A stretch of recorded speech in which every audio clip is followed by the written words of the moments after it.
entendu, André Berkoff, ces premiers mots au président Trump, le président rassembleur, lui qui a tellement fait peur, qui a tellement clivé, peut-il être un président rassembleur des États-Unis ?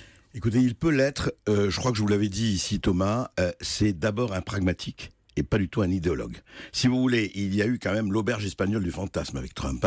Et des deux côtés de l'Atlantique, c'était entre Adolf Hitler et Zapata. Ou le clown d'un côté, ou le fasciste extrémiste de l'autre. Il n'est ni l'un ni l'autre. Je crois que c'est quelqu'un qui va vraiment négocier. Son art, son fonds de commerce, son deal depuis 40 ans, c'est la négociation. Il va gérer les États-Unis comme une entreprise, comme sa boîte ? Il va en tout cas essayer de gérer un peu plus que sa boîte. La grande différence, c'est vrai, c'est qu'il le disait lui-même. Il disait dans ma boîte en tant qu'homme d'affaires, c'est vrai que je suis tenté par la délocalisation. Si je suis président des États-Unis, ça va être le contraire, je vais relocaliser. Donc il y a des nuances. Vous dites pragmatique, c'est un mot qui revient beaucoup depuis 24 heures. Ça veut dire quoi ? Qu'il n'a pas de conviction ?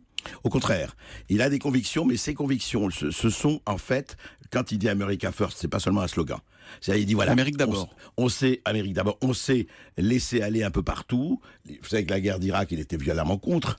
L'histoire de l'Afghanistan, etc. Il dit nous avons perdu par mauvaise négociation du temps, de l'argent et surtout des hommes, il faut arrêter ça. Par exemple, il contourne à gauche, vous voyez, là, c'est moi ce qui m'a frappé dans les commentaires, c'est gauche et droite, on le classe. Or, lui, qu'est-ce qu'il veut ? Il veut que toutes les sociétés de hedge funds, vous savez, qui ont 2000 milliards de dollars à l'étranger, 2 trillions de dollars, il veut les rapatrier.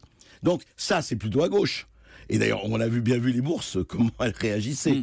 Donc, il a des convictions, mais simplement, il va négocier. Si vous voulez, juste un mot. C'est un trotskiste va lui dire, écoutez, je sais comment négocier avec les Chinois. Il l'amènera dans ses bagages quand il ira négocier avec les Chinois. Donc, il écoutera tout le monde. Mais quand même, ses propos sur le mur il se fera ce mur à la frontière avec le Mexique ou pas ? Ou c'est de la mise en scène, tout ça ? Les musulmans interdits de territoire alors, il est un peu revenu dessus depuis, mais quand même, il l'a prononcé. Il est revenu dessus. C'était totalement excessif, outrancier et je dirais même complètement imbécile.